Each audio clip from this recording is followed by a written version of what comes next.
Aksyon! Radio! Aksyon! Radio!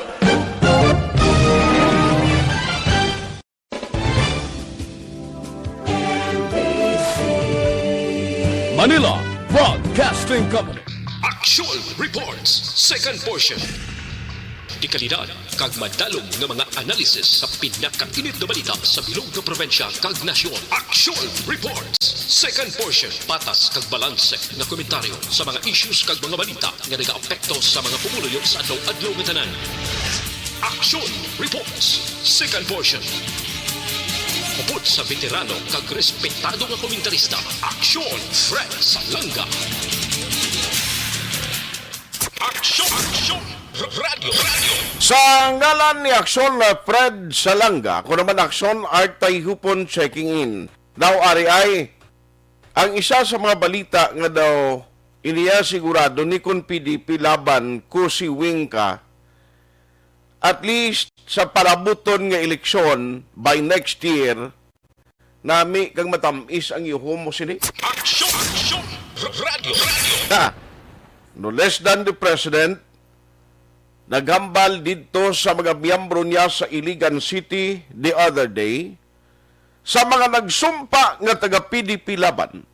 Sila niya sa tiyempo nga magkampanya kamo kag sing inyo sining nga plano nga mag-intra sa arena sang politika.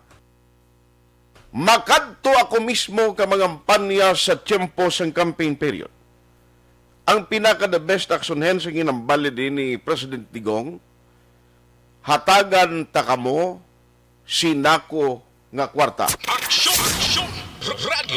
Siling ko sa una, magkampanya ang kandidato kung wala gani pundo. Siling niya, ang aton slogan, gugma versus kwarta. Aksyon Radio. Pero mag-amo ni nga tiyempo, siling ko kung sa Iligan City, ginambalin ni President Tigong, nga tagan ni isa kasako nga kwarta, kung libuhon na siya action hands, pilaihan ka milyon ang unod sang isa kasako.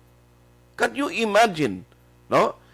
I don't know kung bala seryoso ni si President Tigong. Kaya basi mambal naman ni si Harry Roque karon bla. Kaya kundi Lunes mong. Mambal naman karon si Secretary Harry Roque. Siya kamo mablaga. Pati-pati ba kamo yan? Joke lang na ni President Tigong. Aksyon Radio. Pero hindi ko lang masawa naman eh. Kung nag-promote kita sa graft and corruption, ga-campaign kita, ti sini palang daan, election kampanya lang. Amo na niyang imo batalya. Managtagwarta, hindi man ko nga nagakontra kuya sa taga-PDP laban, kaya tinuwa man ni Kawing. Pero kung nag-promote kita sa matinlo nga eleksyon, dapat way na niginipsa na lang because given halin sang una, kunara kaya tuod sa administrasyon, lapit ka sa luwag, dako giman pundo mo yan mo, luwas abi kon may dalag ko nga nagasupport sa kandidato during the election time. Aksyon Radio. Te ang publiko guro ni sa sining eleksyon, nabilang tawan nyo, ang mga PDP members or PDP laban man nga diri sa aton sa Negros nga Bacolod, bo sa gamsa maninilang sa kasako kwarta. Aksyon Radio. Hindi na matinlo kag ang honest election magamo ni man.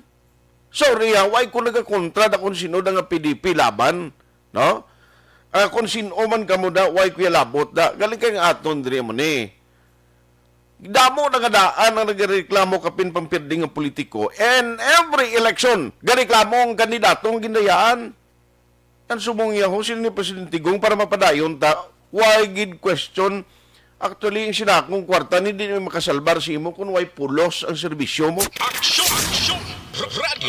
Kung during pandemic, wala pulos ang imo ginimo kapag serbisyo, bisan tampukan mo pang kalimutaw sang tao, kwarta ni, bunon mo pang bulsa nila, I think hindi na giniya subong makasagang kung hinaling tao na ang magdesisyon. Aksyon Radio. Pero hindi dapat nga muna. Can you imagine, Iligan City, namalan ni President Tigong, hindi ka magkabalaka. Padayunon tani ang maayo nga panggobyerno. Naglusot ka rin siyempre may mga coverage sa media to. Yang nga bali President Tigong, way labot ka personal kung magkadto disinyo, to campaign, tandaan nyo ha, matag man ko, isa kasako, kwarta. Aksyon Radio. Tamo kwarta taga PDP laban ngara sa administration, no? Kusiwing. Namuda mo kwarta ni Secretary Cosi. While nga nagasakripisyo kita sa presyo kag problema sa kuryente, ora mo lang kwarta damo da. Aksyon! Radio! Ako ya do hindi ko kasaho ah. Do hindi husto bla. No, sorry. Pero do hindi husto nga muna.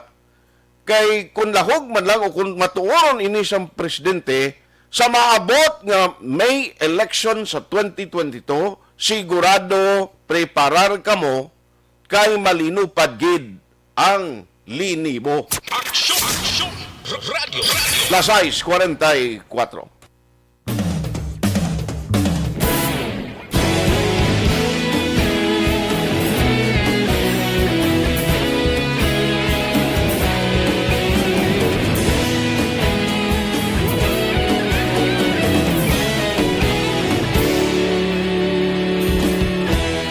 Agapasumbanwa, mabugaw nga hangin agadapyan na. Ikaw nang ginapamatian namon ginasandigan. Tingog sang probinsya, kamatuuran ginapalap na. Minsay nga may dala, paglaom kag kasanag. Tinuig na nagligan, ikaw gihapon ang ako nga istasyon. Sa pagbudlak sang adlaw, sa pagtuhaw sang biton. Mga balita nga dala inspirasyon. Aksyon radyo, bakulog man sa gihapon. Padayon aksyon radyo, bakulog saludo sa imo. Padayon aksyon radyo, salamat sa pagserbisyo. Patas kag balanse, matuod na mensahe, wala sang ginadampingan. Padayon aksyon radyo.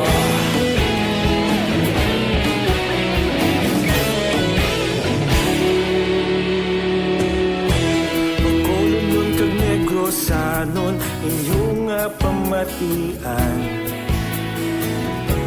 Stasyon nga nagkapalaplag sang kamatuuran. Mabakod nga prinsipyo, reporter handa sa serbisyo. Kahapon, karun kag sa gihapon, kita magapadayon. Tinuig na nagligan, ikaw gihapon ang ako nga istasyon. Sa pagbutlak sang adlaw, sa pagtuhaw sang biton. Mga balita na may dala inspirasyon. Aksyon radyo, bakolon man sa gihapon. Padayon aksyon radyo, bakolon saludo sa imo. Padayon aksyon radyo, salamat sa pagserbisyo. Patas kag balanse, matuod na mensahe, wala sa ginadampigan. Padayon aksyon radyo. Una sa balita, una sa aksyon, sa Bacolod Aksyon Radio. Una sa balita, una sa aksyon, sa Bacolod Aksyon Radio. Kita ulog na na'y sagsay ang mga kalintangan. Responsable ang pagbalita, pagdayon na ipalak na. Malasig pero sigurado, aksyon na may dala pagpalanggan.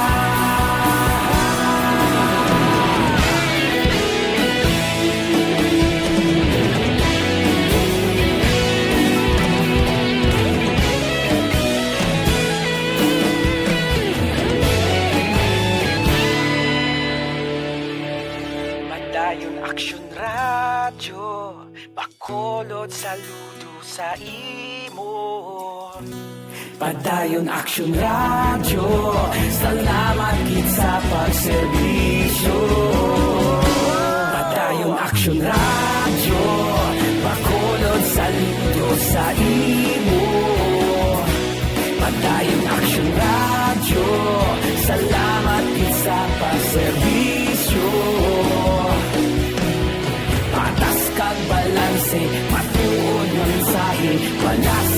pinadampingan. Padayon Aksyon Radio.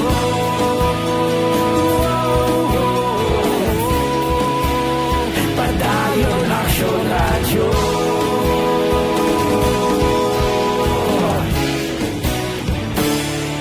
Padayon Aksyon Radio.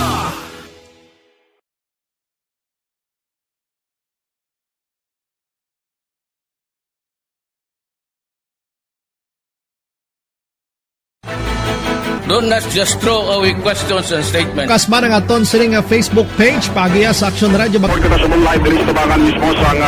Ladies and gentlemen, this is Aksyon Radio Bacolod. Aksyon Radio Bacolod number 1. Nagpanguna ang Aksyon Radio Bacolod sa pinakaulihing survey sang nilsing nga kakuha sang commanding radio station share para sa fourth quarter sang tuig 2020. Kami nagapasalamat sa aton mga kaaksyon sa padayon nga pagsalig kag pagsuporta. DYEZ Aksyon Radio Bacolod number 1 with 40.10% radio station share. Number 2, Bombo Radio 38.70%. Number 3, RMN Bacolod 14.50%. Aksyon Radio Bacolod number 1. During this crisis, the result of the survey proves that Aksyon Radio Bacolod serves the public best and will continue to give you the best broadcasting activities. Madamo nga salamat mga kaaksyon for making us number 1. Aksyon Radio Bacolod number 1. Do not just throw away questions and statements. Kasma ng aton sining nga Facebook page pagiya sa Aksyon Radio. Ladies and gentlemen, this is Aksyon Radio Bacolod. Aksyon Radio Bacolod number 1. Nagpanguna ang Aksyon Radio Bacolod sa pinakaulihing survey sang nilsing nga kakuha sang commanding radio station share para sa fourth quarter sang tuig 2020. Kami nagapasalamat sa aton mga kaaksyon sa padayon nga pagsalig kag pagsuporta. DYEZ Aksyon Radio Bacolod number 1 with 40.10% radio station. Aksyon Radio. Kung amigo ko pa naging agaw padala sa mensahe, hindi ko lang pagmunon nga lang na siling nga baw, kung tuod na nga madayon nga may tinagtaga na isa kasago nga kwartas tiyempo eleksyon sa mga PDP laban ko si Wing.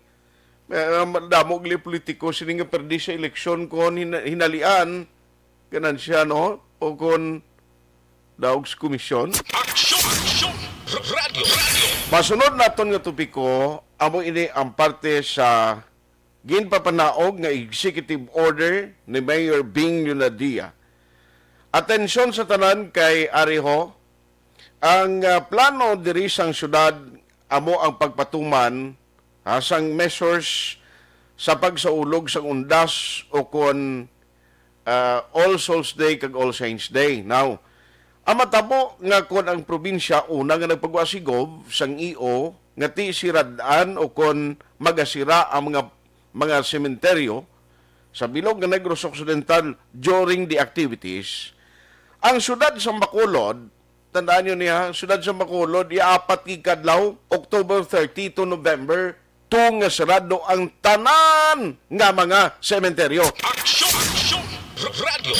In other words, kung sadto ang iban nga patyo kapin padri sa aton sa unaw sa Bacolod, bawo sa chimpong way pandemic, ang Guasang Burgos daw, public cemetery, hindi maintindihan. Manalos na nga baligara mo, no? Purting displayanay da. Aksyon Radio. Bangod sining nga order, kabangod sa sining halit sa gihapon sa pandemic. Ang isa sa mga aton dirimantayan ang inadlaw antes ang November 1, ang October 30, nga draagin maumpisa, to November 2, after sang sining celebration, nga dira iya basi magkaladto ang mga may himata nga mga nagtaliwan. Aksyon Radio. Pero ang isa gid nga apektado nga nakita ko nga sigurado man problema gid, mga naganegosyo bulak ko.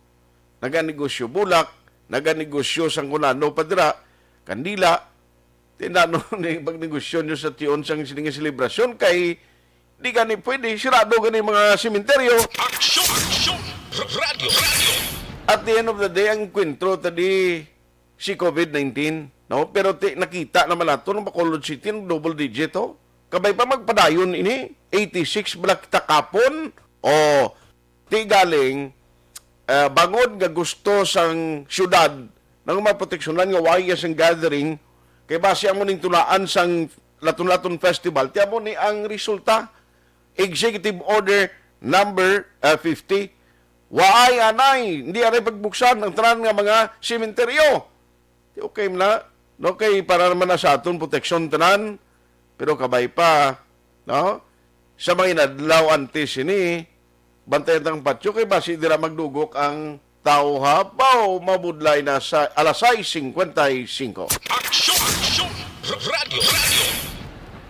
Mga trabaho kasubong sa construction.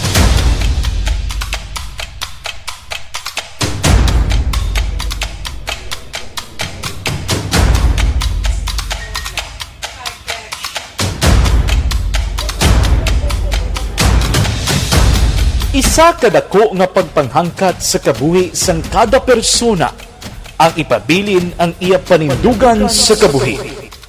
Bangod sa mga pagtilaw, kabudlayan, kapigaduhon, kag krisis. Madamo ang nagbuya sang ila panindugan sa kabuhi. Tama na! Parang awan nyo na!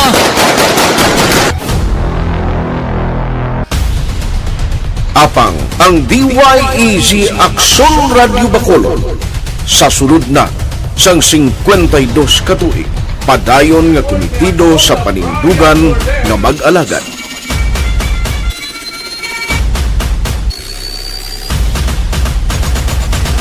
Aksyon Radio Bacolod, 52 katuig na nga mabinungahon sa pagtuman sang panindugan nga magtulong sang matuod nga serbisyo publiko, balita kag kalingawan sa radyo.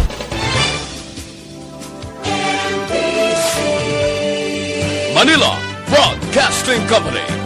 Sa balita, komentaryo, issue, serbisyo publiko. Aksyon Radio! Sa Bacolod, Aksyon Radio! Aksyon Radio!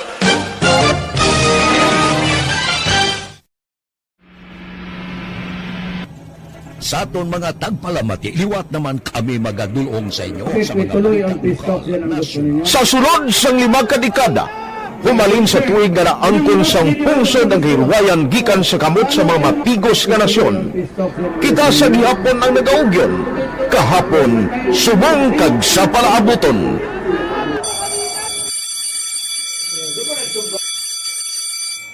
Ang Aksyon Radio, so natin lain-lain ang alam mo. Samtang nagalain-lain ang manager sa Manila Broadcasting Company, may alaman niya lain-lain sila na nagangalan. May ngalanan nila. Basta ang naruyagan sa manager ya, ingalan niya na. Nag-una ini siya nakilala dito sa La Carlota. Pagkatapos, yung sa dito sa Bacolod, amo na nagtulukaw na ang nagkalain-lain ng mga manager, Boy Robles, si Connie po, naging manager, si Rani Hanggayo, si Johnny Bere, si JJ Ducampo, kag subong si Miss Nuna Di Maala Magbanwa. Ang sadto magamay nga community radio station ang ginpasira matapos nagpanindugan nga ipalapnag ang kamatuoran kag buligan nga mauntat ang pagpamigos sa katawhan. Ang DYEZ actually, Aksyon Radio, karon sa una nag-start din siya as a music station. No? This is the first music station with the students of Bacolod. No? When it was launched in 1969, it was a music station. Dito nakilala to damo din yung mga sikat na DJ at that time. No? Sa 1986 or 87, ang Aksyon Radio, because of the entry sa mga FM stations, nag-amat-amat na nag-decide to transform itself into a news and public affairs station. No? That's why yung name na naman-amat ang sulod. Ako I started as a news writer. So, dito na nag-start sa mga 86-87. ang News and Public Affairs ang Aksyon Radio Bacolod. No? Kag bakit sa mag-fire ko my part because the year nga nagsulod ko, nakadamog ko dito at that time. No, simple ni Presidente Aquino upon assumption into office pagkatapos ng EDSA Revolution. So, nagkatapos isa nagtabog dito. No? So, that's how Aksyon Radio started as a music station and later as a news and public affairs station.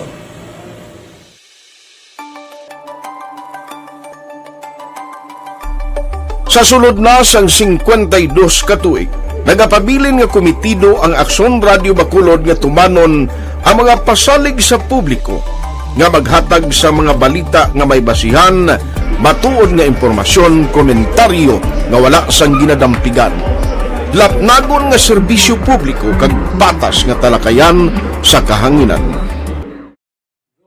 Because as a reporter, it is always our commitment to be honest, especially sa paghatag sa impormasyon sa mga tao kay man kalabanan sa mga tao subong ang naga-rely gid or salin sa muna ang mga tao naga-rely gid sa impormasyon na ginahatag sa mga media people. So that is my commitment nga mangin tampad sa serbisyo. Ang balita nga mabatian sa DYEZ Aksyon Radio Bacolod ang nagaagi sa maidid nga pag-usisa kag pagtipon sang impormasyon. Lamang masiguro nga ang mabaton nga impormasyon sang publiko ang matuod kag wala sang may ginapasino. Ginahimo sa Aksyon Radio ang pagbalita, gina-follow up, ginakadtuan personal para mahibaluan kung anano ang kaundan sang balita, kung matuod kag hindi nga balita. Dira mahibaluan sa amon nga mga tagpalamati ang factual kag may basihan nga balita para sa aton sini nga mga ka-aksyon. Sa piyak sa amat-amat nga pag-init sang away sa politika. Ito po, tatandaan nyo, kasi itataga po natin ito sa bato. The last man standing is a woman. Padayon nga nagapanindugan ang Aksyon Radio Bacolod nga patas sa pagdalas ng balita. Ginhawat ang himo sa mga health protocols. You cannot treat Bacolod as an island. It is part of Negros Occidental. It is part of Negros Island and it's part of the Philippines. Ang problema kita. So let us avoid something like that again. Kinahanglan maapilar ko sa gihapon sa inyo sa pagsunod strictly sa aton mga health protocols. Masobra na 5 kadekada, wala na ikuan ang pangalan sang DYEZ, Aksyon Radio Bacolod, kag padayon nga ginasaligan sang minilyon nga tagpanamati sa isla sang Negros. So ako as a member sa Aksyon Radio family, that's been like principle ever since. No? Kaya kinanglan ang mga informasyon nga ato ginapagawa sa tao are credible and legitimate. No? Kaya muna ato main responsibility as a broadcaster. No? Kaya ang ato responsibility is to inform, to educate, and to entertain. Now, parang mahimo na ito rin we should be very credible and magpagawa lang sa mga legitimate na mga information.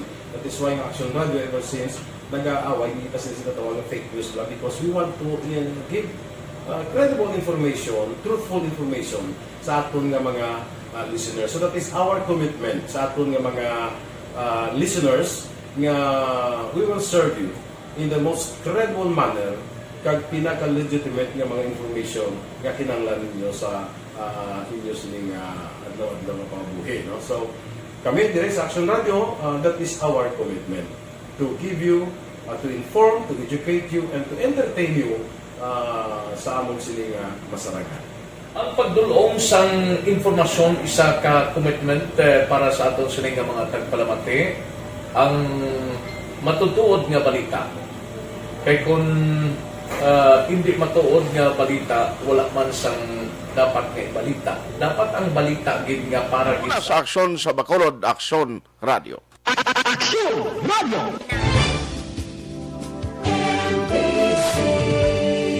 Manila Broadcasting Company. Sa balita.